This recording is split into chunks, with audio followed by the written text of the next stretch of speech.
Hugo Awards: How History and Gay Porn Defeated a Sci-Fi Alt-Right Takeover by iikratka.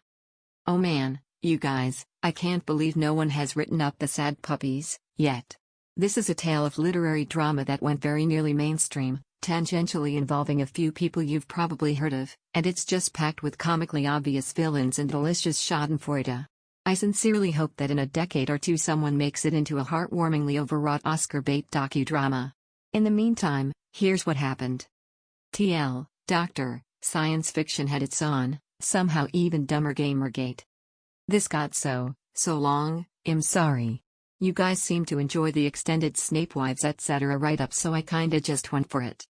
Diversity, the final frontier. Science fiction is, historically, a white guy-heavy club. There are notable exceptions, but for the most part when you say sci-fi people are going to think of classic 1950s 1970s genre giants like Heinlein and Asimov. Early editors and publishers deliberately cultivated a white male-only scene. And, relevantly to the entire huge-ass essay I'm about to write, it's stubbornly white and male. Although the field started opening up in the 80s with authors like Octavia Butler and Lois McMaster Bujold making inroads, and nominations for the Hugos, the genre's highest awards, the Nerd Oscars, were actually about 50% given to female authors in 1992-93, backlash hit hard. From 1998 to 2009, no more than 25% of Hugo nominees were women, and some years as low as 5%. I can't find hard numbers for racial diversity, but it wasn't any less bleak. At a time when wider society was increasingly talking about maybe not gatekeeping literature quite so much, the science fiction fandom had spoken. Stories of utopian societies and incomprehensibly advanced alien technology are relatable, but black people? This is not the way. What changed in 2009 was race fail. I'm not going to try and even summarize it, because it was an extremely complicated, contentious movement featuring about 8 million people who won't be relevant to the rest of this post. The extremely short version is that race fail was an approximately year-long series of conversations, essays, responses, and counter-responses about racism and sexism in the speculative fiction community and the ways that non-white guy people get shut out of the traditional publishing process. This was years before Gamergate, but it was an earlier example of the way online fan communities were starting to exert their authority. In the wake of race fail, a new generation of female and POC authors came out of the woodwork to participate more actively in the speculative fiction community, especially by finding easy-to-reach internet-based fans not locked behind magazines or publishers. Almost overnight the Hugo nominations looked a lot more balanced, 40% female/60% male authors in 2010, 50-50 in 2011. A lot of really good contemporary talent blossomed, and we got some awesome novels that might never have seen the light of day. Problem solved. The Hugos. That was just the exposition, sorry. The actual drama is going to center around the Hugo Awards. Like the Grammys and Golden Globes, the Hugos are the industry awards of the speculative fiction, science fiction and fantasy world, given out every year for accomplishments in a number of categories. It's sci-fi and fantasy, but this post is mostly going to be about the sci-fi side, for reasons that mostly come down to science fiction being preferred literature of logical and euphoric enlightened gentlemen. Fantasy is for girls. Apparently. Unlike the Grammys etc., the format of Hugo nominations is somewhat unusual. Anyone who buys a ticket to the World Science Fiction Convention, aka Worldcon, can make nominations. The top 5 nominees are put through a ranked choice vote by the same community. Every category also has a no award option, intended to be used if voters think any or all of the nominees don't deserve to be considered. The decentralized nature of the award elections means the process can be fairly easily taken over by even a relatively small coordinated bloc. No one had ever really worried about this before, because no single author could ensure themselves an award, and who else would bother gaming the Hugos? Well, these guys would, as it turns out. The Sad Puppies are born. History? In my spaceships? The Sad Puppies movement was born in 2013, in the comments section of the blog of a science fiction author named Larry Correia. Correia lamented his lack of industry recognition, describing his work as unabashedly pulp, and therefore discriminated against. In other words, modern fans cared more about books with literary and cultural merit than his good old action stories about square-jawed spacemen punching bad guys and hooking up with sexy aliens. And that's not fair, see. Korea's anger reflected a trend in reactionary science fiction blogging, which is a sentence that I did not expect to type when I woke up this morning. You see, the puppies had their own explanation for the post-race veil diversity burst. Obviously it's impossible that anyone actually likes books by or about women and or non-white folks, so the increasing success of those authors was just pity awards and book sales, driven by liberal guilt and the desire to look #woke. Conservative white male authors were convinced that they were, actually, the ones being discriminated against. Some said the industry was anti-Christian, some yelled about the dreaded SJWs. Regardless of the cause, they weren't winning everything anymore, which couldn't possibly be the result of a fair process, so something had to change. The name Sad Puppies is a reference to those emotionally manipulative Sarah McLachlan animal cruelty ads that had everyone crying themselves to sleep back in the day. Korea edited together a humorous video featuring himself as one of the pitiful little doggos who would die of neglectitis without your donation vote. Let's game the Hugos. So Korea and friends dubbed themselves a movement and decided they'd raise support to get his latest book the Best Novel Award at the 2013 Hugos. And failed. Completely. His book didn't even make it to the election. Clearly Team Sad Puppies had to step up their game, so they advertised more and put together a whole slate of nominations in anticipation of the 2014 Hugos, intending to collectively win multiple categories. And failed, again. Of the 7 puppy nominees that reached the ballot in 2014, only one did better than dead last and one actually lost to no award, worse than last. This was really a year that underscored that a younger generation of diverse writers are becoming central to the genre and helping to redefine and expand it, noted nerd culture news repository Gizmodo, serenely unaware that there had even been a right-wing protest vote bloc. Under Korea, the Sad Puppies had been pretty much entirely useless at achieving their actual goals. But interest in their club had spread through the right-wing geek internet, and a monster was waking. Enter players 1 and 2. Deep breath. Time to introduce arguably the 2 central figures of Puppygate, the people I'm most focused on fantasy casting for my imaginary melodramatic reenactment film, N.K. Jemisin and Theodore Beale. N.K. Jemisin is a sci-fi/fantasy author and also Black woman who incorporates themes of colonialism, oppression, and cultural conflict into her work. She was actually one of the pro-diversity voices of race veil from way back at the top of this page. She's also a really good writer. Her work burst onto the scene in 2010 to huge success and near-universal critical acclaim, and she's since won approximately every fantasy literature award on the planet, refusing to back down from her political stances along the way. Theodore Beale is better known as alt-right culture war polemic Vox Day, who you might be familiar with if you were unfortunate enough to pay attention to Gamergate. Hess also an author, having created his own publishing house to distribute his Christian-themed fantasy books and a guide to understanding, anticipating, and surviving SJW attacks. He has been described as a graspingly untalented bigot by John Scalzi, and holy shit, that guy is a straight-up literal Nazi and once attempted to create a conservative alternative to Wikipedia. The two are not friends. In 2013, Vox Day ran for president of the Science Fiction and Fantasy Writers of America, SFWA. He lost, but N.K. Jemisin used her keynote speech as guest of honor at a large convention to publicly express her alarm that 10% of the SFWA membership had voted for a man who once referred to women's suffrage as a complete and unmitigated disaster and had a lot of thoughts about something called white tribalism.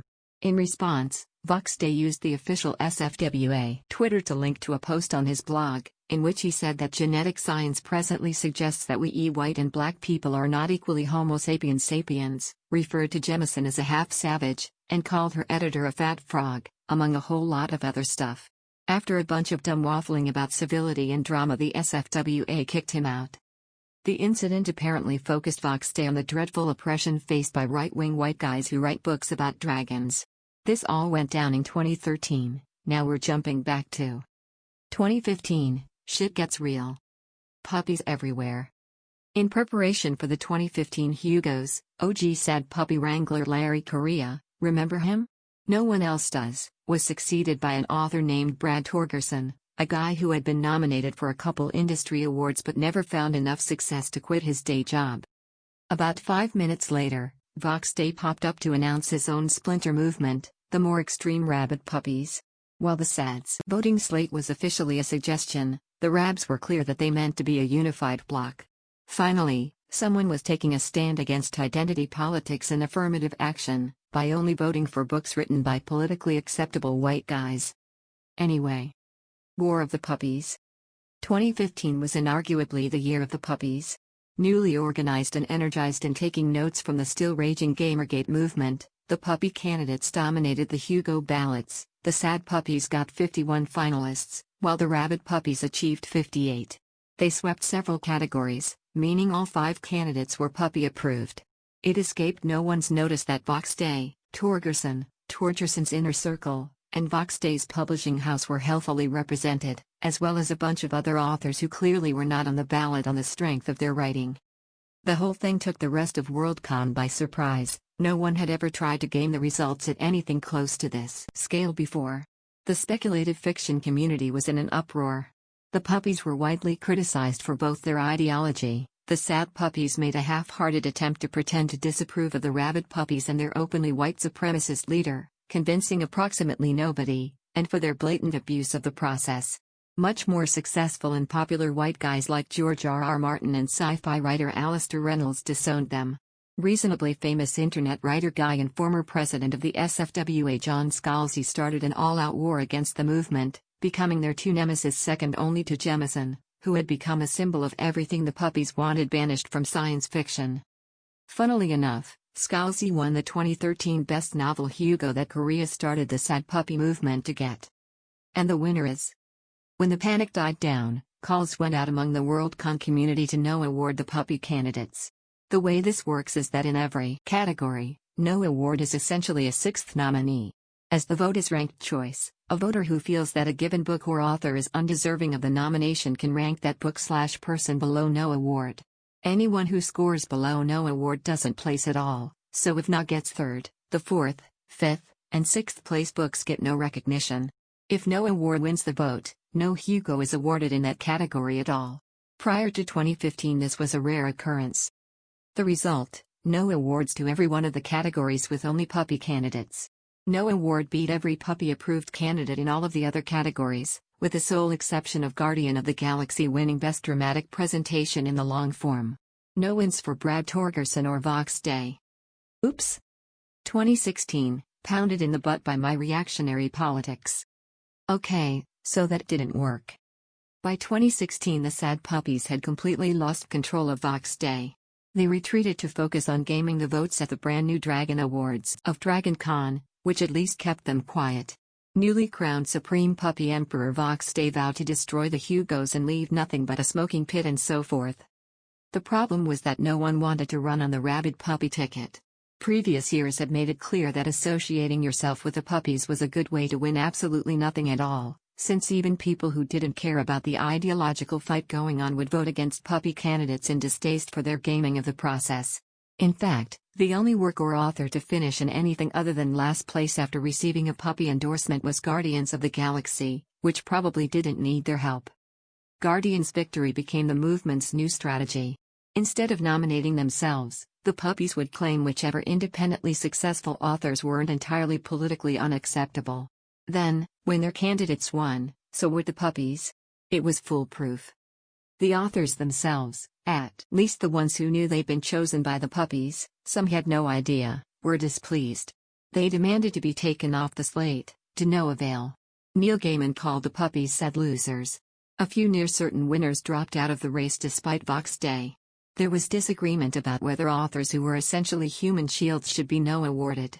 In the end, the puppies finally picked up a few wins, but only with authors who weren't associated with the movement. And there was one victory they couldn't celebrate at all. N.K. Jemisin became the first African-American author to win the coveted Best Novel Award for her book The Fifth Season. The Bad Dogs Blues. There were a few puppy-driven nominees on the ballot in 2016, joke nominees. The puppies decided that if they couldn't steal awards from minority authors, they'd delegitimize them. One of their most absurd picks was an obscure anonymous author who apparently wrote nothing but bizarre supernatural gay erotica. That's right, the sad puppies gave us Chuck Tingle. Tingle accepted the nomination and used it to troll the hell out of his benefactors. Apparently no one had remembered to register rabidpuppies.com, so Tingle bought it and redirected it to an LGBT charity and N.K. Jemisin's marketing page. He arranged for feminist game developer and noted target of shrieking, incoherent Gamergate Rage Zoquin to give his acceptance speech. Lastly, he published the classic Slammed in the Butt by My Hugo Award nomination, which I confess I have not read. The end of the puppies. Changes to the Hugo Award process in 2017 reduced the effectiveness of block voting, but by that point it didn't really matter. Gamergate had run out of momentum and the world had moved on.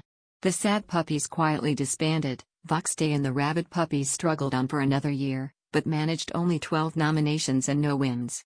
N.K. Jemisin took Best Novel again for the sequel to last year's winning book. Finally, in the scene that will almost certainly form the last triumphant shot of the melodramatic dramatization of this saga, in 2018 female authors won all the major Hugo categories, and N.K. Jemisin became the first person to win 3 consecutive Best Novel awards, one for every book in her Broken Earth trilogy. In conclusion, I am going to go look at pictures of real, adorable, non-bigoted puppies. Thanks for reading. Harry Potter fandom married to Severus Snape on the Astral Plane, the story of the religion of Snapewives by iwasonceafangirl. Resubmitted because I just noticed that some of my sources contained personal info. TL, Doctor, there was an actual religion centering on Severus Snape, who was portrayed as an eternal and divine being similar to the Christian God. It had theological arguments, early schisms, and its own vows and prayers, which were all taken completely seriously by its followers, the Snapists. I keep saying I'm going to finish my literature drama post next, and then I keep getting distracted by other, even more insane fandom nonsense. Don't blame me, blame the women who think they're married to Severus Snape the god in an alternate universe. When I posted my first write-up about Andrew Blake, a Harry Potter/low TR fan who started a cult based off his delusions of being able to mind meld with fictional characters, I remember people commenting that there was no way anything could top this. I got a similar reaction when I did my second write-up, this time about a small group of women competing for the title of Claude Frollo's favorite concubine. But what if I told you that you can have the best of both worlds, the legions of fans obsessing over a guy who is, by most people's definitions, not that great, combined with an aggressive cult-like mentality and the formation of an actual religion. Swap Claude Frollo with Severus Snape, and that's basically what you get. The Snape fandom. Before I delve into the Snapeism religion and its many followers, I should first talk about Severus Snape the character. If you've ever set foot in the Harry Potter fandom, you already know that Snape is notoriously controversial. The prevailing opinion nowadays seems to be he wasn't really evil, but he was still kind of an asshole, but things weren't that simple back in the early 2000s. The last Harry Potter book had just come out, lots of beloved characters including Snape himself had just met their ends, and the fandom was going absolutely wild, writing fix-it fanfiction and happy alternate universes a mile a minute. Some fans loved how Rowling ended the series, some hated everything about the last book, and people were fighting about just about everything. Ships, characters, plot threads, you name it, and you could probably track down someone who hated it. Even then, though, Snape had a precious, special place in the fandom as that one character you really don't want to bring up around people you aren't friends with, lest the whole conversation devolve into meaningless bickering about whether or not he's a good person. That being said, despite all the controversy, some people really latched on to Severus Snape, probably because they thought he was misunderstood. Characters with ambiguous allegiances, tragic backstories, unrequited romances, and dark aesthetics are very, very beloved in fandom, regardless of whether they're traditionally desirable. I did a whole post about how Marvel fans are ridiculously dedicated to Bucky Barnes, and at least part of that is because of the whole Winter Soldier thing. He was brainwashed by an evil organization, he went through some traumatizing experiences, he wore a scary mask and had a metal arm, and a lot of fans choose to see him as secretly in love with Steve Rogers, who is, of course, pining after Peggy. The unrequited stocky romance is definitely more fun-known than canon, but at a certain point, it doesn't really matter anymore, and, yes, A lot of that is also because the actor who plays Bucky is attractive, but he's really not objectively better looking than any other guy in the MCU. It's Bucky's characterization and arc that makes people love him, and the obsessions with Severus Snape and Claude Frollo are just extensions of the same mentality that makes people go wild for Bucky Barnes instead of any other Avenger. There's this idea that he is tragically broken and the person he loves doesn't love him back, so I can step in and shower him with the affection he desperately needs, which will fix him and make him adore me. It should come as no surprise, then, that early Harry Potter fangirls latched onto Snape the way modern MCU fangirls latch onto Bucky. Snape also fits the whole checklist. He may or may not have been a good guy, he was bullied as a child, his crush fell in love with and married his bully before dying very young, and he looks and dresses like the undead. Sure, has repeatedly described as greasy and gross, but the Harry Potter books were just that, books. It's not hard to say, well, Harry thinks of him as disgusting, but Harry is a straight male child, and it's possible that an adult would see him differently. And, all that aside, some people liked his general unwashedness and the fact that his hair was constantly described as needing a good shampooing. To each their own, I guess, or, more accurately, anyway, Snape fan groups sprung up with relative ease, and fan fiction and art of him quickly started to proliferate. Most of these fan groups were what you'd expect, lots of petty arguments over stolen OCs and traced art and copying ideas, but they didn't get any worse than any other fan group to ever exist. If you went into a Hermione forum or a Drarry forum, you'd see the same type of toxicity. It wasn't good, but it wasn't distinctly horrible, either. But there are always people who take fandom too far, and it was bound to happen with the Snape fangirls. The Harry Potter fandom is absolutely massive, and pure statistics meant that at least some of its fans were the type to become obsessively dedicated to a particular person or concept. Crazy stans just sort of happen once you reach a certain amount of fans. It happened to Bucky, it happened to Frollo, and, naturally, it happened to Snape, in the form of the Snapewives. Snape has a religion, or Snapeism. Well, calling them Snapewives is probably not incredibly accurate, because they referred to themselves as Snapeists, that is to say, members of the Church of Snapeism. If you're wondering if this is just a joke thing, like how Star Wars shippers in the 80s said they were members of the Church of Ford or Cathedral of Luke, you're sadly incorrect. The religion of Snapeism had vows, sacraments, prayers, worshippers, and theology, and it apparently had enough of an impact to warrant peer-reviewed scholarly articles being written about its inception. You think him kidding? Search Snapeism in IMDb's Religions Journal. People took it completely seriously. You know, the incredibly overzealous Christians that share chick tracts with one another and think Halloween is satanic? Replace chick tracts with fan fiction, and you basically have Snapeists. To an extent, Snapeism actually mirrored elements of Christianity. There is a Christian belief that the Bible is somewhat flawed. Its authors were inspired by God, but God did not literally write it, and so it is marred by human flaws, which is why there are passages that just talk about irrelevant things that modern Christians don't believe. The Snapewives had the same philosophy about the Harry Potter books. They were written by J.K. Rowling, who was inspired by the spirit of Severus Snape just as the authors of the Bible were inspired by the Christian God. This gave the Snapewives a justification to disregard the parts of canon they didn't like or agree with, because, after all, J.K. Rowling is not Snape. She was merely channeling his spirit. There are other aspects of Snapeism that kind of fall in line with parts of Abrahamic religions. There were Circean Snapeists that had a special connection to Snape, who were specially chosen by him to lead the others. Snape was as omniscient and immortal as the Christian God, and just as real. Snape is called Master like how God is called Lord. And, finally, and most importantly, Snape is the one true God. You cannot be a Christian and a Snapeist any more than you can be a Catholic and a Protestant at the same time. Snape is all and Snape is everything, and Snape can control your destiny.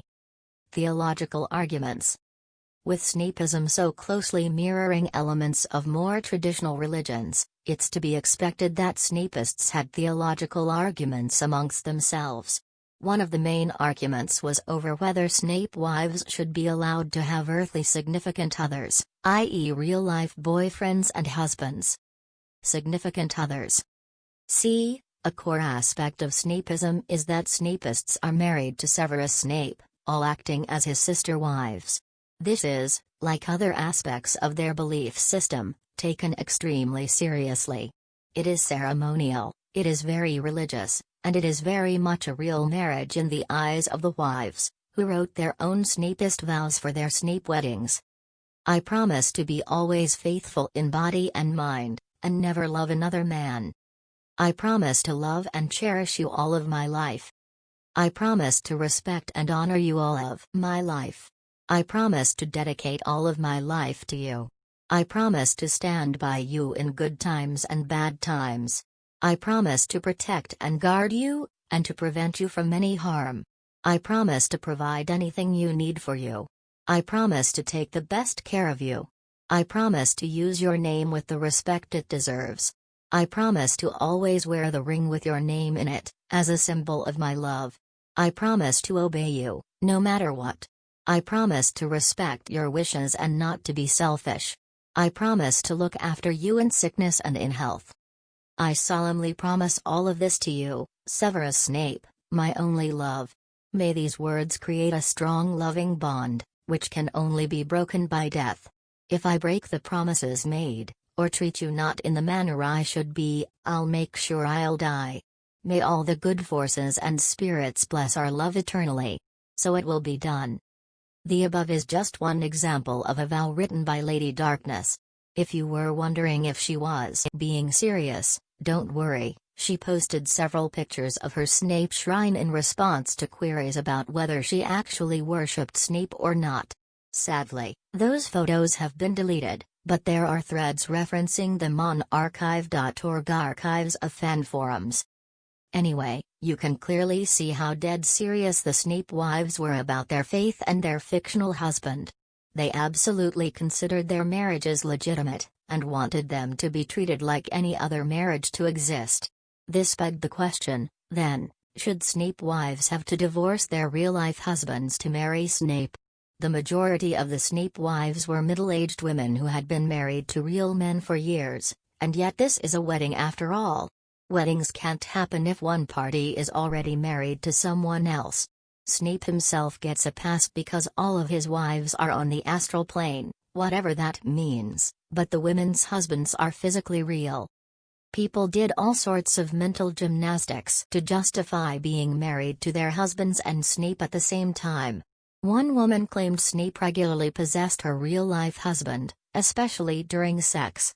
Apparently Snape's spirit would just take over his body, so whenever he was being particularly affectionate, it wasn't him, it was just Snape showing how much he loved his wife. Others claimed that if Snape could have multiple wives, they too could have multiple husbands. Still others broke up with their boyfriends and fiancés in exchange for Snape's love. The majority just kind of hand-waved it. Other people simply could not justify being married to two people at once, even if one of those marriages was on the astral plane, and decided to stay essentially celibate, only having sex with Snape's spirit. Don't ask me how that's supposed to work. This divide did cause arguments that almost eerily mimicked early Christian schisms, and they were one of the reasons Snapeism eventually died. Erotica and fanfiction. Some of the Snapewives wrote about having sex with Snape's spirit in detail, then treated their written erotica as religious material because Snape inspired them to write it.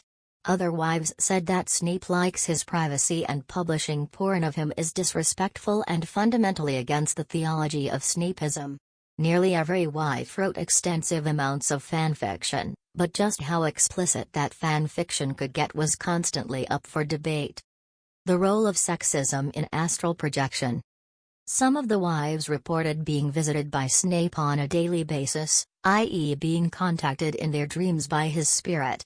However, not every Snapewife had this gift, Some of them struggled to make Snape appear in their minds and homes. The specifics of why were a constant source of drama. One of the reasons some were listed as being unable to contact Snape was because their hearts weren't pure enough for him. All of the Snapewives who were not regularly visited in their dreams had some sort of character flaw that made him not want to come. Perhaps they simply weren't attractive enough, and they should start wearing sexier pajamas and lose a few pounds. Or perhaps they had ugly hobbies, like swearing too much or biting their nails. Or maybe it was just their personality, they were a gossip, they were too nosy, or they were too crass. Or maybe it's just that they were too independent for a woman. The same obey your husband doctrine that Circean fundamentalist sex push on young women was very visible in Snapeism, except instead of just obeying husbands in general, it was obeying Snape. If you weren't being visited by Snape, you didn't obey him enough. To be a good Snape wife, you had to let him do whatever he wanted to you and listen to his every command. After all, he is a man, and you are a lowly woman, and thus he is your master. Don't ask me how you were supposed to obey Snape or let Snape have sex with you whenever he wanted. I have no idea how that's supposed to work. Does J.K. Rowling really know Snape? You may be thinking that if anyone knows Snape, it's the woman who created him, but you'd be wrong. The Snapeists did not see Snape as a fictional character, but as an omniscient being who possessed J.K. Rowling so she could write Harry Potter, except something happened, and J.K. Rowling screwed up.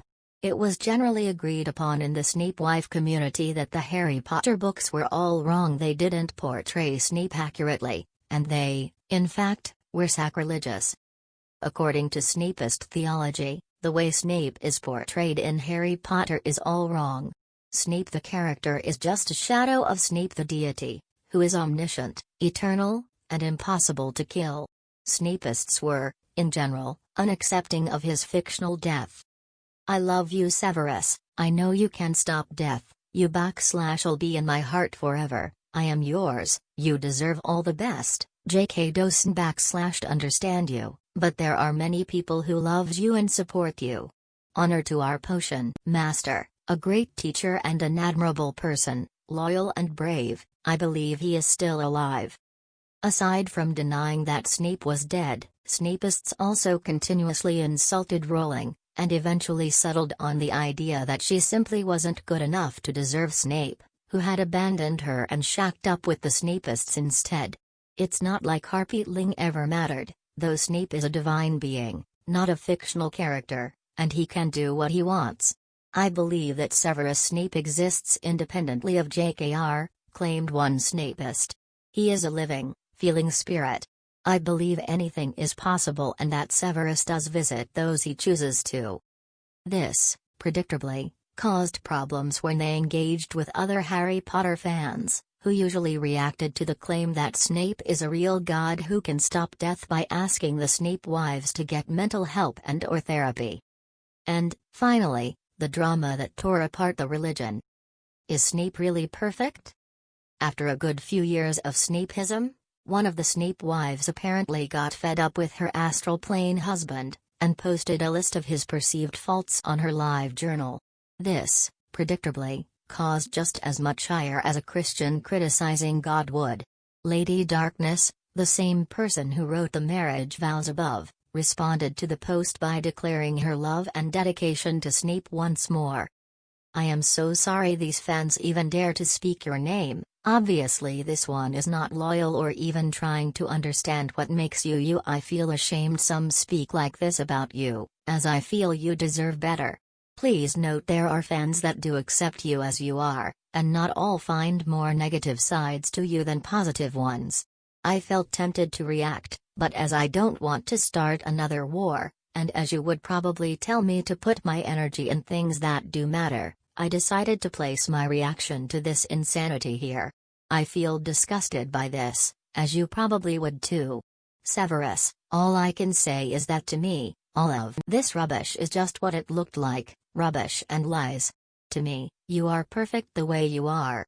The flaws mentioned are not flaws as such, but merely fantasy made up by the writer, and for the other part just characteristics, The ones some claim to like, but in fact don't have a clue as to understanding why you are as you are. I do, as you know I share many of your flaws, which kept us alive and with our noses up all of these harsh years. Be well, Severus, and know I will always be right beside you, loving and loyal, no matter what happens.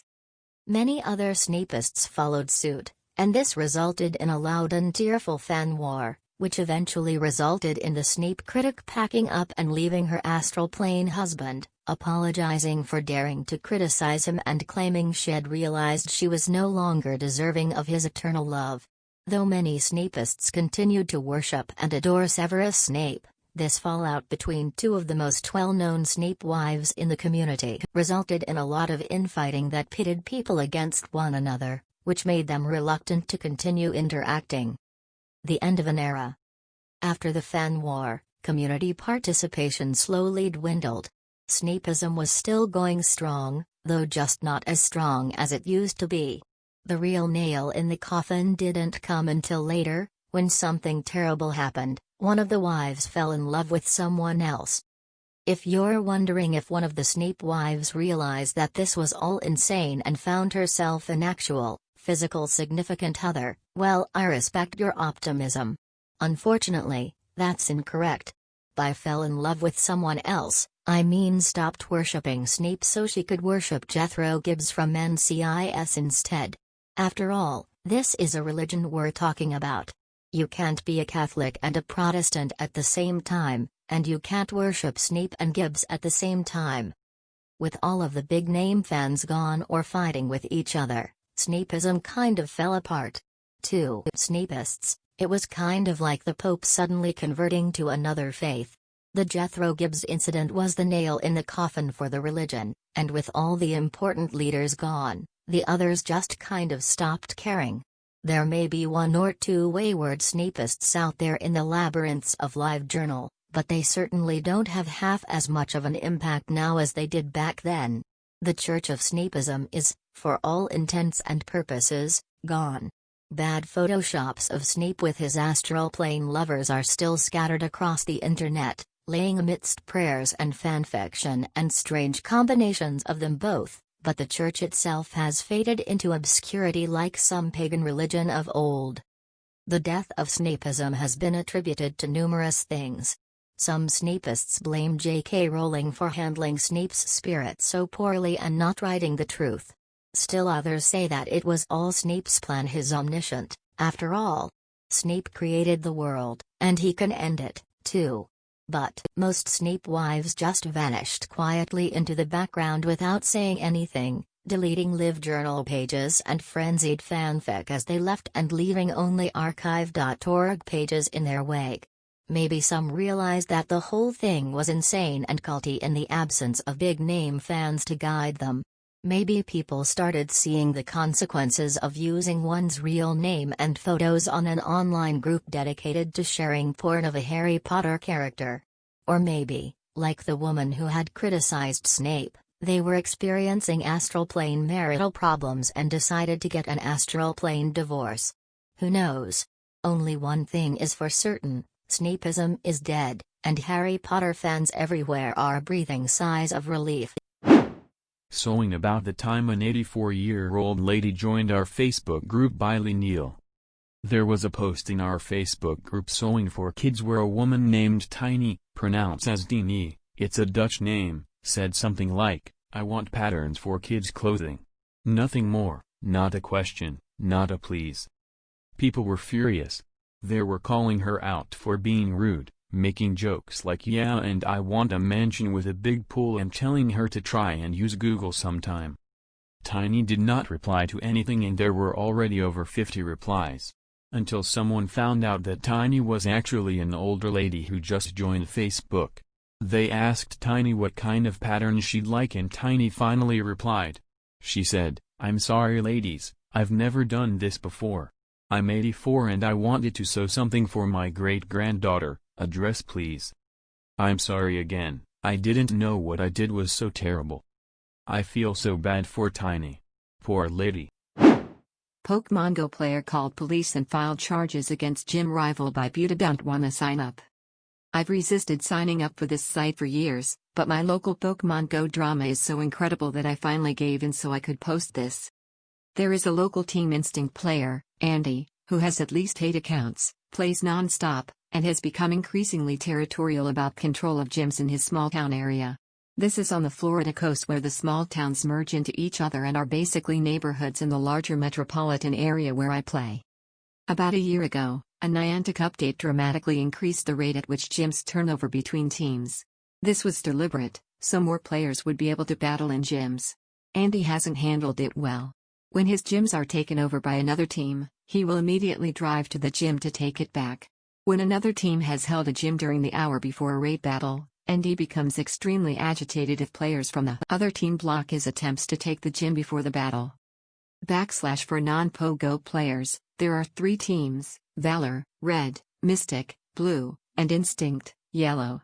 Controlling a gym during a raid gives members of the team that holds it more chances to try to catch the raid boss after the battle.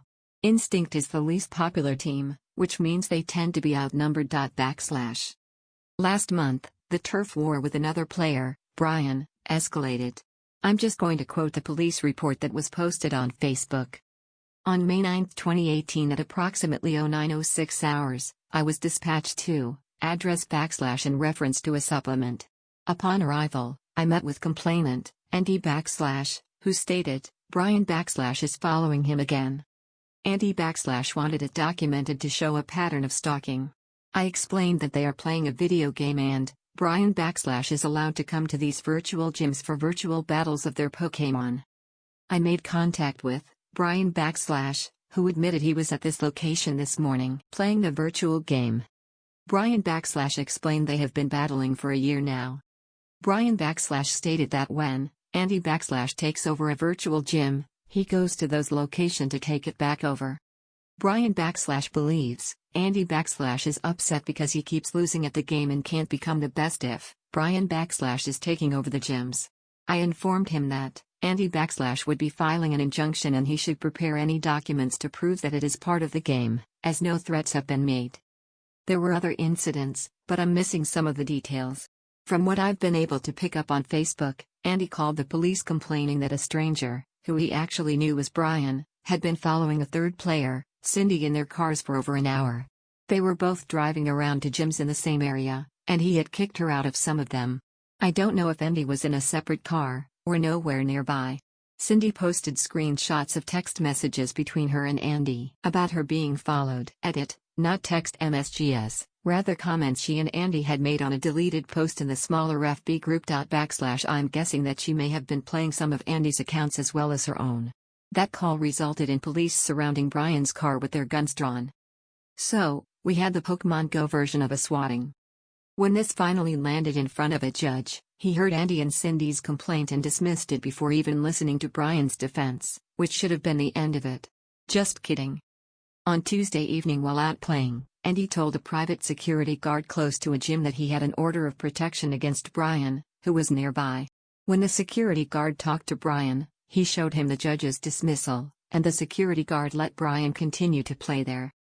This is all being discussed in, at least, 2 different private Facebook groups, the one for the small town area, where the admins support Andy, he or Cindy may be one of them, and one for the whole county, where a friend of Brian is reporting details of the police stops, court hearing, etc., and posted the screenshot of the police report. While all this makes for entertaining Facebook drama, I'm very glad I don't play in Andy's area, because I'm afraid the situation might escalate to violence. Update: other Instinct players have started posting on Facebook when Andy takes over a gym, so that the other teams can go kick him out.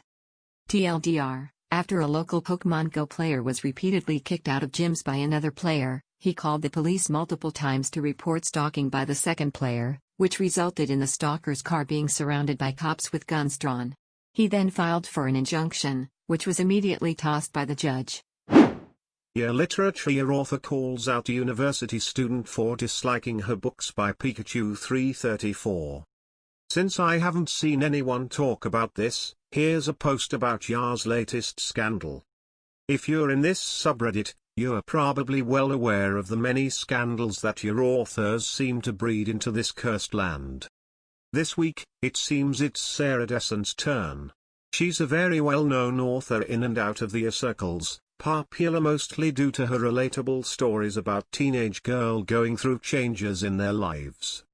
Now, you'd think Sarah's life as a rich, popular author would be easy, but alas, it is not. For a university junior student has dared to criticize her writing. About 2 days ago, Sarah shared a screenshot of an article on her Twitter.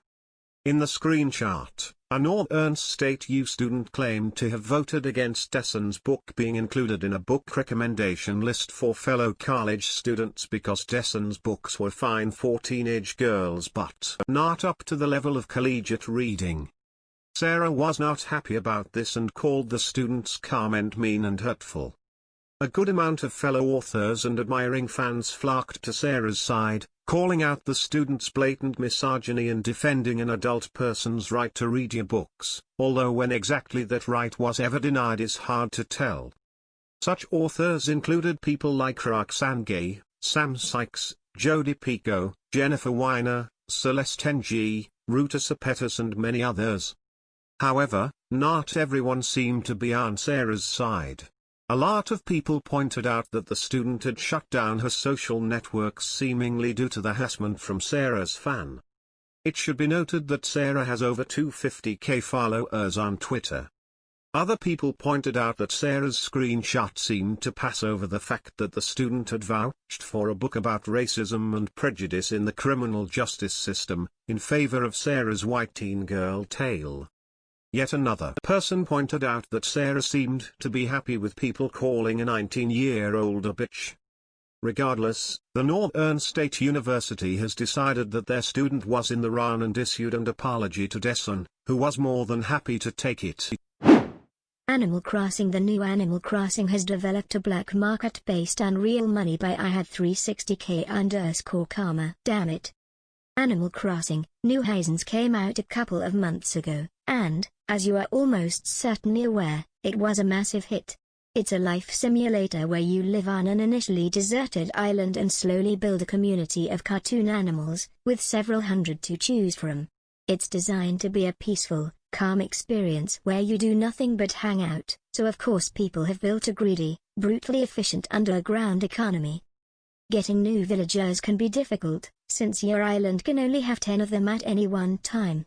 There are only 2 ways to replace them once you've hit that limit. The first is to wait until a visitor arrives at your island, then invite them to stay, at which point you can replace one of your current villagers with a new one.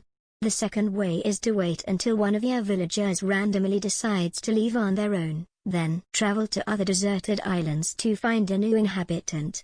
Since the villager on each deserted island you visit is random, it costs 2,000 Nook miles, more on that later, to travel to each one, and there are around 400 villagers. Your chances of getting a specific villager either on an island or as a visitor is extremely low. Now, there are obviously villagers that are more popular, and ones that are not. Villagers such as Barreled, or Rodney, tend to be hated, and the difficulty of getting them to leave your island means that there are multiple subreddits dedicated to complaining about them. Meanwhile, other villagers are in huge demand, none more so than Raymond. Raymond's popularity is partly due to his design, but mostly, I suspect, because the initial hype over his character has made him popular for being popular. Now, it's possible to give someone a villager by having them visit your island while that villager is moving out, and since a villager's house is filled with cardboard boxes while they're in the process of moving out, this is referred to as being in boxes. It didn't take long for people who had Raymond to start selling him to others who wanted him on their island, and having Raymond in boxes became a meme. While other villagers are sometimes sold, none of them can hold a candle to Raymond in terms of demand. Pretty soon, the main currency, bells, was abandoned in favor of Nook Miles tickets, items which allow you to travel to a deserted island and which can only be bought with Nook Miles, which are harder to farm than bells are. The best way to farm bells is to travel to other people's islands to take advantage of random fluctuations in the price of turnips. And yes, there are people charging bells or Nook Miles tickets in exchange for being able to sell turnips on their island. Raymond was commonly sold for around 500 Nook Miles tickets. For reference, each ticket costs 2,000 Nook miles, and completing tasks such as catch 5 fish or talk to your neighbors 3 times will get you an average of earned 150 miles each. 500 Nook miles tickets, or NMT, are equal to 1,000,000 Nook miles, so people were spending exorbitant amounts on Raymond. For a lot of people, this level of greed, especially in a game specifically designed to be relaxing and stress-free, tainted Raymond by association, so he's now both the most loved and the most hated character in the game. This was bad enough, but eventually someone realized that this was a good chance to make some real money. When I was finding images for this post, the second result on Google Images was someone selling Raymond for $13 in real-life money. I've heard rumors of Raymond being sold for even more than that, or traded for nudes. On top of this, hacking the game allows you to get items that aren't normally obtainable, such as trees with stars growing on them. So there are now people selling items they've hacked into the game, and which may or may not corrupt your game file, in exchange for real money. However, some people are fighting back. A hacker recently offered Raymond for free to anyone who wanted him, both in order to help people out and to kill the black market that is started up. I don't know what this is going to do to the underground villager market, but it's almost certain that it's going to take a big hit. TL, Doctor, people have hacked Animal Crossing to make money off of a fur slave trade. The Wiggles Fandom is an absolute mess, featuring stalker parents, relationship drama, and fanfiction of dubious ethicality, by iwasonceafangirl. One day I will finally finish my drama post. Unfortunately, I happened to stumble upon this fresh nonsense while going through the Star Trek tag on Tumblr, so today is not that day. I mean, when I saw that people were aggressively arguing over divorced Wiggles, how could I not take the opportunity to talk about that? TL, Doctor, the Wiggles have a fandom, and it's way less wholesome than you'd hope. For anyone who had a Wiggle-less childhood, I'll explain. The Wiggles are a group of 4 Australian entertainers who make shows and music aimed at a preschool audience, writing and performing classic hits like Hot Potato and Yummy, Yummy. They are very, very popular, even 20-odd years after their debut, and part of that is because they're apparently really good at their jobs. Like, honorary doctorate from multiple universities. Good. Yes, the Wiggles have doctorates, I have no idea in what, exactly, but I'm hoping it's something like Wigglyology, because Doctor of Wigglyology is just a fantastically absurd title to have and is honestly life goals. Part of their success was because they managed to innovate in a way no children's entertainer had before. They created music that made children happy without making their parents and caretakers' ears bleed. Believe me, after the 87th repeat of Baby Shark, you'll start to seriously miss the Wiggles songs about fruit salad and using the potty. And I just babysitty have no idea how actual parents who have to deal with children 24/7 do it. This has contributed to making the Wiggles a generally well-liked band, both among members of their target demographic and those children's parents. The problem comes from the fact that, in some households, the Wiggles are a little too well-liked. Yes, there's a fandom for the Wiggles, and it's just as absurd as you'd expect, being rife with drama, shipping, and the occasional violent fan war. But mostly it's middle-aged parents who are sexually attracted to a particular Wiggle and want to see as much of them as possible. And, as everyone here probably knows already, hell hath no fury like rabid internet fans who can't get over their undying devotion to a particular celebrity, fictional character, or children's show stage persona. This bizarre, stalkerish affection, combined with the fact that the Wiggles have evidently had their own interpersonal drama, more on that later, has led to a series of instances in which way too many adults lost their minds over a franchise intended for consumption by 3 to 5-year-olds. There have been multiple waves of Wiggles drama, so I'll start with the main one. They rebooted the Wiggles and people are mad. Nothing pisses off fans like when a well-loved franchise gets changed in some way, and that's exactly what happened with the Wiggles. A few years ago, 3 out of 4 members of the main cast left, and they were replaced with new actors. This alone was enough to make fans angry, Because, as everyone knows, actors are not allowed to move on to new projects, ever. They have a moral obligation to work on the same thing for all eternity lest their departure ruin the childhood of some random angry internet fan. The fan base is completely justified and not at all immature, and borderline insane anger led to them turning on and attacking certain members of the group, particularly Anthony Field, better known as the Blue Wiggle. I have absolutely no idea why they chose this guy specifically to be their scapegoat. Part of it was probably because he was the only member who decided to stay, so people assumed that he must have been a huge asshole who drove everyone else out of the band. This makes total sense to me. After all, there's no way a group of grown-ass adults could possibly get tired of singing "Let's Get Ready to Wiggle" on a daily basis after 2 decades and then some. No, it wasn't that. Clearly, the Blue Wiggle was the problem. So the simple fact that they changed the cast already had people outraged, but then they decided to do something absolutely unforgivable. They made the Yellow Wiggle a girl. An honest-to-God human female. How dare they? The Wiggles is strictly a masculine group for manly men. You can't have a girl doing things like singing songs to children or making fruit salad. You just can't. It's simply impossible. It doesn't make sense. It should be illegal. The existence of Emma Wiggle is a symptom of the downfall of society. Don't worry, though, all of this ire is because of the serious political issues that come along with making the Yellow Wiggle female, not at all a result of the fact that having a girl wiggle means that there's one less male member for weirdos to lust over. And that brings me to issue 2. Parents lust over the Wiggles way too much. No, seriously. Certain parents are very attracted to the Wiggles, both the original cast and the cast of the reboot. It is absurdly easy to find people posting thirsty shirtless pictures of the cast members and explicit self-insert RBF, meaning real person fanfic. The post that alerted me to the fact that there even is a Wiggles fandom was a Tumblr post where someone was gushing about how hot the Blue Wiggle is. It literally took me 2 clicks to stumble from Star Trek fan art to Wiggles fanfiction.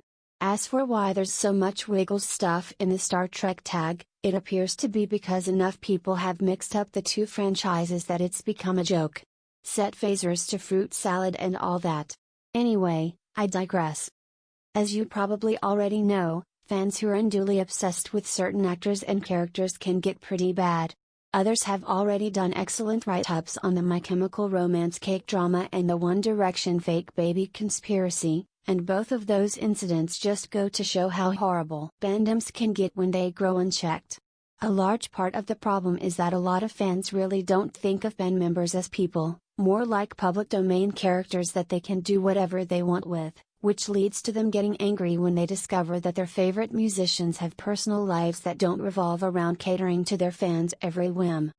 The Wiggles, despite its child-oriented nature, is not exempt from this type of thing, and fans have gotten angry at cast members for not letting their fanships come to fruition and or not responding to pleas to take their shirts off.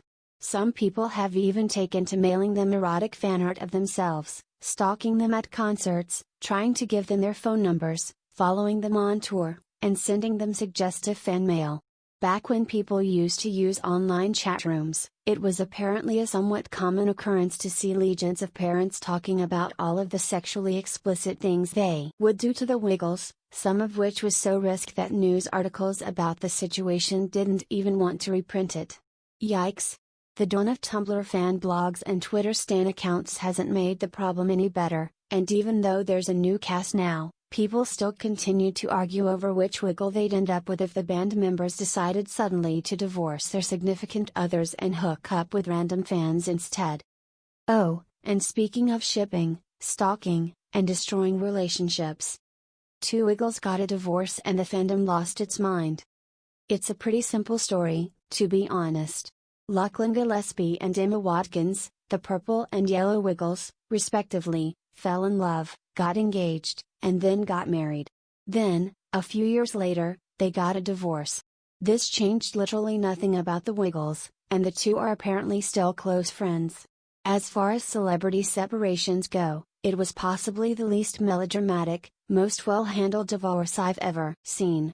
That, of course, did not stop people from absolutely losing their shit over it. Some people were overjoyed because the news meant that both halves of the couple were available again, as if these random people that celebrated others' divorces really had a chance. Others were angry because of something ruined childhoods, even though the marriage and subsequent separation was, as far as I know, never even addressed on any Wiggles show, so their child audience would have no idea that anything even happened. Others suddenly became outraged at Gillespie, mostly because of tabloids that portrayed him in a very negative light, particularly the Daily Mail, who wrote not one, but 5 articles about this, one of which insinuated that he cheated on Watkins with her understudy while she was in the hospital. This accusation, of course, had absolutely no evidence, yet others took to the internet again to complain about the fact that they even hired a female Wiggle to begin with, saying that nothing would have happened at all if it was still an all-male group. Long story short, lots of people were very upset about a divorce that, according to all parties involved, was pretty amicable and civil. The obsession with refusing to believe that the Wiggles, and other children's entertainers, have real, actual lives with real, actual problems extends to beyond just romantic drama, though. In case you wanted to lose even more faith in humanity.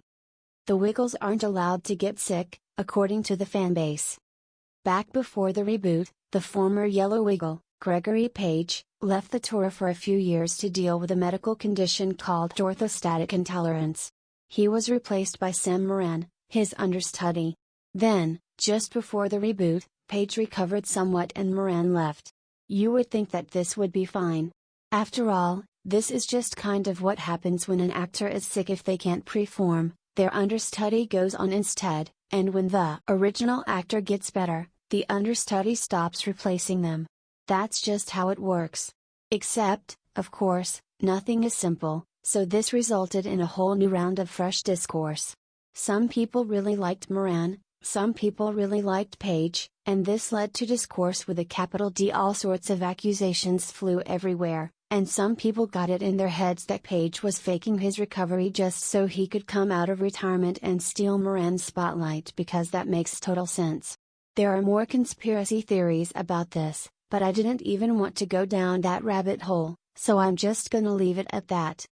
That wasn't the only time people were pissed about the Wiggles getting sick, though. Emma Watkins was diagnosed with endometriosis while working on the show, and she had to miss about 6 weeks' worth of concerts while she underwent surgery for it. This too made people angry, and prompted a whole lot of gossip about her understudy and her relationship with her ex-husband, which fueled tabloid articles like the Daily Mail one mentioned above. Then the sexist weirdos came out of the woodworks again to complain that the Yellow Wiggle is a girl now, saying that they never would have had to worry about endometriosis if they just casted a manly man with no uterus, blah blah blah. You know how this goes. And, on top of that, there were the angry, self-entitled parents who were very bitter about the fact that Watkins couldn't just work as normal and entertain their children anyway, even though she was literally in the hospital. Stay classy, Facebook moms.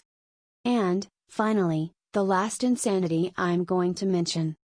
How ethical is Wiggles fanfiction? There's an ongoing debate, particularly on Tumblr, over whether writing Wiggles fanfiction is even okay. See, the thing about the Wiggles is that the actors aren't really playing fictional characters so much as they're playing fictionalized versions of themselves, so some argue that writing fanfiction about them is supremely creepy, seeing as they're real people who actually exist.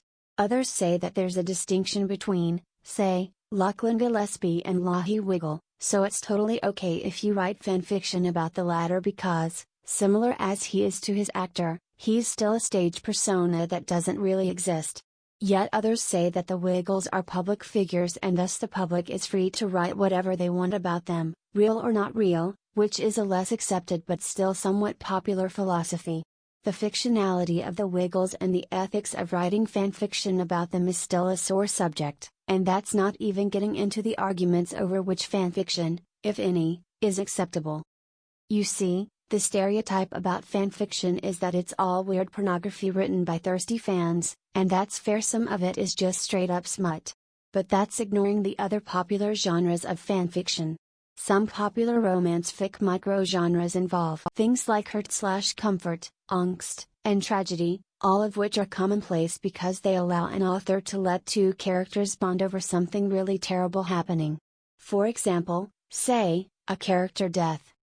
Yes, people write fanfiction and headcanons in which one or more of the Wiggles meet grisly ends, usually as a means for two different Wiggles to bond romantically. It is sometimes tagged or captioned with wiggly feels. I don't even know anymore. And, because the Wiggles are real people, many find writing fanfiction about them dying incredibly strange and upsetting. Others see no issue with it as long as they're writing about the Wiggles' stage personas. It's a divisive issue that the rest of Tumblr seems to not want to touch, and I honestly can't blame them. Anyway, I think I've officially done enough rambling about the intricacies of Wiggly Tumblr and the drama surrounding Australia's favorite children's band, so I'm going to shut up soon. But before I end this post, here's some bonus nonsense that wasn't crazy or widespread enough to be discussed in detail. The fact that Taylor Swift made some sort of announcement, an album release, I think, the same day the Wiggles' new tour started has prompted discussions about which color Wiggle Taylor Swift would be if she were to join the band. Apparently a lot of people thought the Wiggles were in a giant polyamorous relationship as a kid, and were sorely disappointed to find out that that was not the case. People confuse Star Trek and the Wiggles a lot. It's probably the outfits.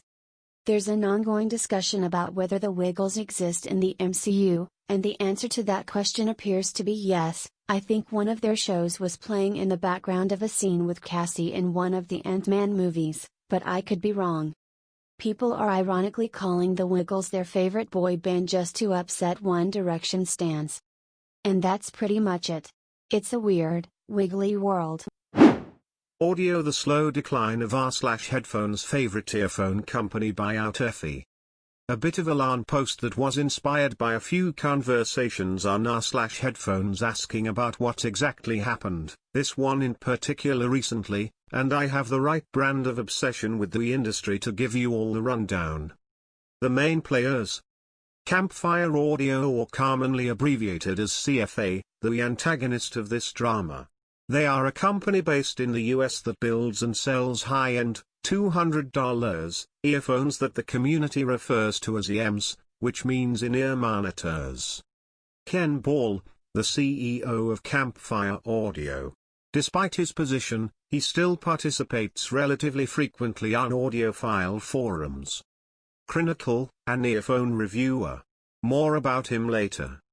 Why does r/headphones love Campfire so much? To remove as much of the industry-specific knowledge as possible, what CFA essentially did was capture lightning in a bottle for what is their most popular product, the Andromeda. Released more than 2 years ago, it still receives massive praise by the audiophile community today and is probably the most recommended earphone for anyone with the budget at and under $1,000. In an industry where it is not uncommon for a product's popularity to completely die off after a month, this level of staying power is nearly unheard of.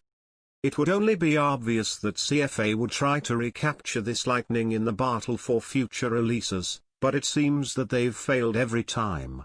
The Lyra, Vega, Dodo, Polaris, Comet, Atlas. All names that you need not concern yourself with, but just know that all of them weren't even close to reaching the level of popularity that the Andromeda has. That is, until late 2018 when Ken Ball announces their new flagship model. Their masterpiece that promises to better that of their one-hit wonder, and the community loses their collective minds. Campfire's newest flagship, the Solaris. The Campfire Solaris, Ken Ball's Mona Lisa. There are many reasons why it was so hyped up by the audio community, but probably too technical for a mainstream post such as this. The first wave of reviews were almost unanimously positive as everyone touted the Solaris to be the greatest EM ever, some going as far as to call it flawless. It really did seem that CFA had matched or even surpassed the hype that the Andromeda had during its release, and the Solaris' future looked bright both in terms of critical response and in terms of sales. That is, until one person stepped in and ruined everything. Who is critical? If Campfire Audio was r/headphone's favorite earphone company, then u/Chronicle is their favorite earphone reviewer. He is a figure with ridiculous influence over the EM industry with his hypercritical reviewing style, often fighting against the hype but ultimately standing victorious whenever the hype eventually dies off and proves his numerous analyzers correct. He is famous, or notorious, depending on your perspective, mainly for two resources that he manages. The EM ranking list, a list where he categorizes all the earphones he has heard into tiers on a subjective scale. His database of measurements, which shows how an earphone would sound like on a more objective scale. The second part is more relevant to this story. Extra context: what are measurements in audio? To be specific, what Chronicle measures is the frequency response of an earphone, i.e. the relative volume between the bass, mid-range and treble. That technical tidbit is not required for this story, but it's good to have it in your mind while reading. The Tale of the Three Soul-Ersers. Most of the facts outlined be obtained from Chronicle's own subreddit r/inearfidelity. Some of the linked posts were also cross-posted to r/headphones, where they were upvoted to the subreddit's front page almost every time. On the 6th of December 2018, Chronicle posts his first impressions of the coveted Solaris alongside measurements. He wasn't outright negative towards it, but he clearly was not gushing over it and was even pointing out certain flaws that he thought were deal-breakers. At the beginning, this made the community somewhat riled up and doubtful towards what was essentially the first bit of critique of these earphones then. With the mild backlash, Chronicle then sought out a second sample of the Solaris and posted about it on the 11th of December, just in case the pair he had just heard was a dud. To his and everyone else's surprise, that unit sounded different. And better. Chronicle thus promises to find a third sample to confirm which one was the authentic Solaris. Then for a good 2 weeks or so, it was basically radio silence from Chronicle regarding the Solaris. His initial impressions were a blow to the Solaris reputation for sure, but it was only a tiny setback for massive freight train that was its hype. Reviews were still pouring in from e-magazines and other formal review sites pushing the Solaris as the next big thing, and for a while even r/headphones was being swept up by the hype. On the 27th of December, Chronicle's post dropped. It was titled Solaris Unit Variance and the Dilemma of Determining the Representative, detailing how all three of the units he listened to sounded different, with the measurements as an objective backup. Chronicle vs. Campfire. The post made waves across the niche community, being shared on almost every avenue and finally making its way to the Solaris HeadPhi product thread, Campfire Audio's ultimate stronghold and safe space. The firing chart. Exactly how bad was the response? The entire shitstorm continued for another 6 pages, 15 posts per page, before the most unusual thing happened: the thread got locked. For more than 24 hours. People got suspicious. Hell, I got suspicious. Whenever threads on HeadPhi get locked for whatever reason, they are usually locked for at maximum a few hours at a time. Campfire is a well-known sponsor of HeadPhi, so it was not too far of a stretch to assume that they were behind this extended lockdown.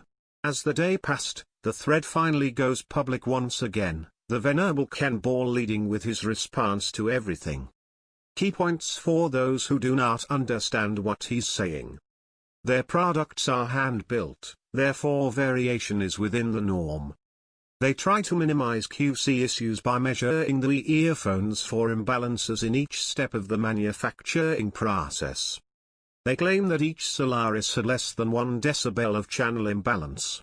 Channel imbalance in this case meaning that the left side and the right side should sound the same.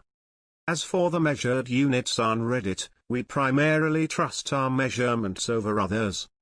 Immediately, people called for Ken Ball to release their own in-house measurements of the Solaris to address the drama, which was met with no response. Chronicle jumped in with his own response here, which was basically a rehash of everything that had happened leading up to his final post on the matter. During March of 2019, After talks of the unit variance drama was still ongoing 3 months after it happened, Ken Ball finally breaks his silence on publishing Campfire's in-house measurements to dispute Chronicle's claims. Spoiler alert, he doesn't want to, nor plans to. Why was Ken Ball's response so bad? Many people were quick to point out how shallow KB's response was to the whole situation. This post here highlights the consistency of Chronicle's measurements, so his criticisms and data shouldn't be brushed off simply because he wasn't a big audio company. This post here, as well as many others after that, look it up if you're bored, points out how KB dodges the question of unit variance with channel imbalance. The whole point of the drama was not about how well the left and right channels of each individual Solaris was matched, but rather the fact that every individual Solaris that Chronicle heard sounded, and measured, different from each other. Effectively, the entire point of the drama was missed by KB, and the final question of do these $1,500 earphones sound different from each other? Was left unanswered. Yeah, did I mention that the Solaris was $1,500? If you were shelling out that amount of cash, you'd expect a lot more consistency for sure. The other issue was KB's unwillingness to share in-house measurements of the Solaris to dispute Chronicle. This is fine, as the sharing of measurements is not a norm within the high-end earphone industry, so they had every right and reason not to. Sorry, not every reason. One weird fact about KB, and by extension, Campfire, was that they actually used to share in-house measurements of their products. The Andromeda, the Lyra, the Nova, the Jupiter, the Ion, the Vega, just to name a few. I'll steal a quote from fellow Reddit/Doomdanka, since I think he summarized this situation pretty well.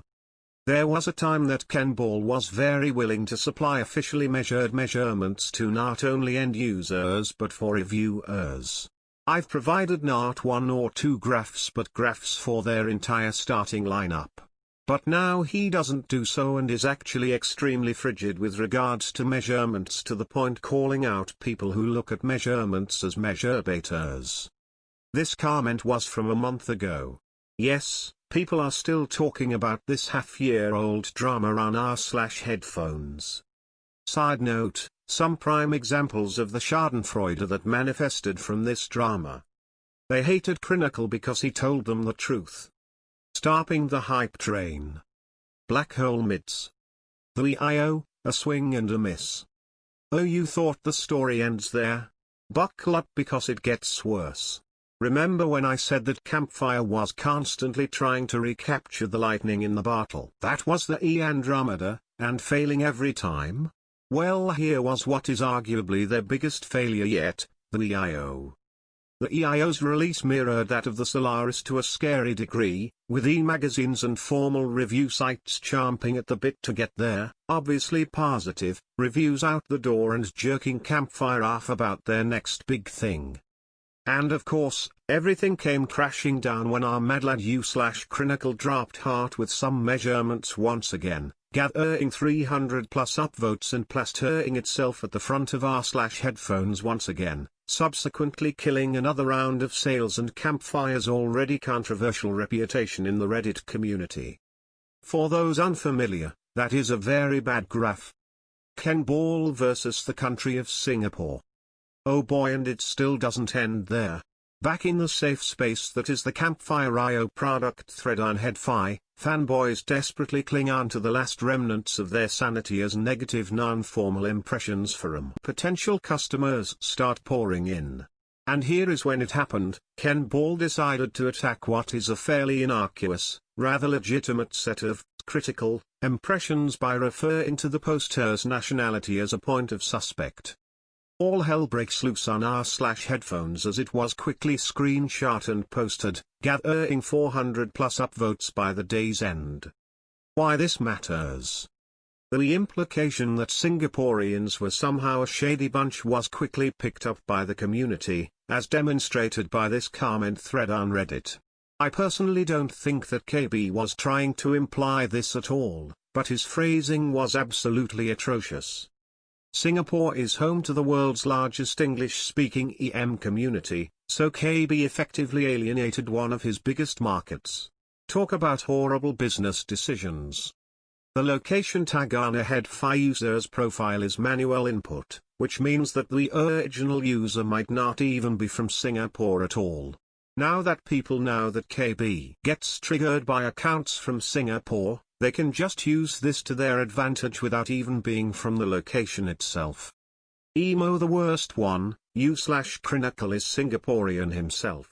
It is very clear that KB meant this statement as a jab against the very person who dared criticize his original masterpiece and was quickly noted by Reddit users in the comments. Also note that this was half a year after the initial drama. Talk about holding a grudge.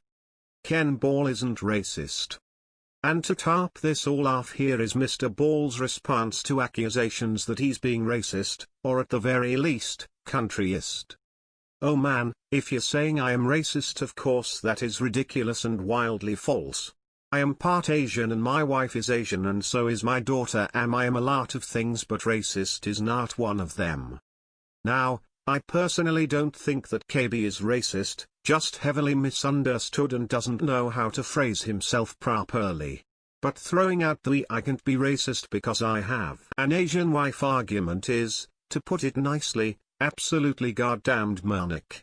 Regardless of what you think his intentions are, the end result is still yet another blow to Campfire's reputation. So here we are today. Opinion of Campfire is now at an all-time low, though there are still pockets of die-hard fans that primarily lurk on forums like Superbest Audio Friends and the Headphone product threads. The Solaris doesn't seem to be doing as well as the Andromeda, and the EIO is pretty much DOA in terms of critical response. I heard Crinacle is about to give them a bad review too, so this little drama breakdown might be outdated soon. Thank you all for your time, and I hope you enjoyed my TED Talk. Bonus content, reactions to this post by the totally not biased folks over at the Solaris Headphone product thread. Tin can is sad. Someone on Reddit with way too much free time on their hands decided to write up a detailed account, of one side of the story at least, of all the drama that went down on the Solaris last fall. Nothing new, interesting or enlightening, unfortunately. Guy with a Solaris as a profile picture. Update: admins on Headphone removed all mention of this post on the Solaris thread as it was off track. Medieval reenactment, groups rejected over failure to enforce underwear by tar_alcaran. First off, yes, the pun is intentional. The hobby of reenactment is focused on creating, and showing to the public or each other, a perfect representation of a historical time period. Generally, reenactment groups pick a time of war, because playing soldier is more fun than playing starving peasant. A rather important definition, period noun means, as used during the year being reenacted. So during an event showing 1624, period socks would be socks as worn by someone in 1624. Now, it's important to know different groups have different standards. Everyone has a no visible modern stuff rule, but some take this further, requiring period, hand-sewn underclothes, period sleeping arrangements and true period food. The latter doesn't just mean no pizza and fries but also means no broccoli, no tomatoes and no orange carrots. Generally, events give out a general idea of what is and isn't acceptable. Generally, the standards are no visible modern things, with exceptions and additional requirements. Groups then either decide to go as a whole group, or partly, or not at all. They also always inform you if crossdress is acceptable, which pretty much always means can women put on a fake mustache and join the battle.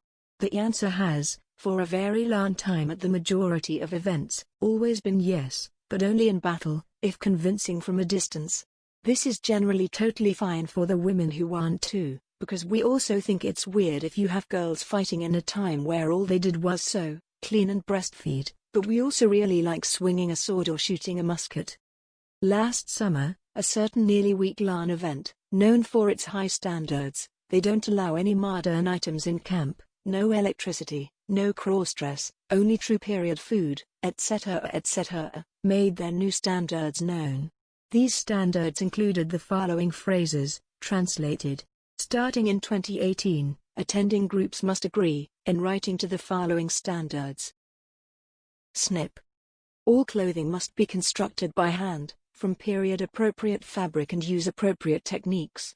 This includes socks, underwear, kerchiefs, sleepwear and other underclothes, even when not normally visible. All personal care products must be period-appropriate, such as scented, soaps, shaving equipment, perfumes, powders, makeups, sanitary products.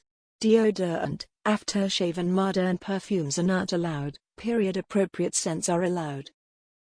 Snip. Modern healthcare requirements are to take place outside the reenactment area. Using medication is not allowed in the camp, even when normally not visible. Other healthcare needs must be solved in an in-period way, such as wooden crutches. Glasses of any type are not allowed, unless the wealth and stature of the person allows it. Contact lenses are allowed, if uncolored. Sunglasses are not allowed for any reason. Now, naturally, everyone assumed they were simply a little overbroad in their descriptions, and would surely accommodate individuals with needs, right? After reading, dozens of people made polite inquiries whether their strict rules could perhaps be slightly Haha, no, just kidding. People went berserk on their Facebook page. Some loosely translated gems. Are you suggesting women use a literal rag as a sanitary pad? Does anyone know if woolen pads were in fashion during year / or would organization prefer we just use grass or moss? I'm a diabetic. Would I have to leave the camp before each meal to use insulin, or would it be more period appropriate if I simply dropped dead around dinner time? I am legally blind without my glasses. Will the organization / provide me with a guide so I don't accidentally stab someone in an orange vest during the battle? Question: is machine stitching allowed for tampons, or must they also be hand-sewn? The organization responded to this very politely, clearing up the confusing and proceeded to de-escalate the situation. No. They banned the people complaining about their new rules from their Facebook page and forums, which of course sparked more snide remarks and complaints, this time on the public Facebook page. This resulted in more bans. A few days later they published a statement that reenactors would be invite-only, and sent invites to pretty much every one of the usual groups, the groups whose members had just been banned for talking about the stupid standards. The general reply to this was to suggest that the organization shoved their contract up a period-appropriate receptacle. The event took place with less than a quarter of the usual number of participants, all of whom I'm sure ignored the contract, or signed without reading. One group turned in a single contract signed by a guy who didn't attend, then showed up with 20 people and reportedly had a decent time there. American Girl dolls. The company decided to sew the underwear and there were riots by saltedcaramelmocha. So this happened a few years ago. If you don't know what American Girl dolls are, it's a $115 doll that is 18 inches, and looks just like you. You can also buy dolls from history and contemporary characters. They're much higher quality than a doll that you would buy from Target. These dolls have two kinds of collectors: girls who are 8 to 12 years old, and middle-aged single women. The former like to play with the dolls in the more traditional sense, the latter enjoy sewing clothes for and customizing the dolls. AG dolls come in an outfit, shoes, and even little underwear, which have always been removable. A nice feature if you want to put the doll in a swimsuit. One day, AG announces that all of their dolls will come with the underwear sewn on. Everyone was outraged. They said it wouldn't look good under swimsuits, and said it made the dolls' butts look weird. Posters on social media blamed everyone from the Muslims, Karma to AG cutting costs. Every post American Girl made on Facebook had dozens of comments from middle-aged women saying they were boycotting the company because of this. At the time I ran the American Girl department at Toys R Us. I've been an AG fan since childhood, but I only own 2 dolls and am in my 20s, so I don't fall into either category. I started getting calls asking if I still had the dolls with removable panties. Yeah. That one took a minute to explain to my boss. Eventually AG acknowledged the outrage. They announced that they are going back to the old model of doll with the removable underwear. Also, any dolls purchased with sewn-on panties could be sent into the American Girl Hospital for a free torso swap out. TLDR, American girls sewed underwear on the dolls, and middle-aged women rioted until they made the underwear removable.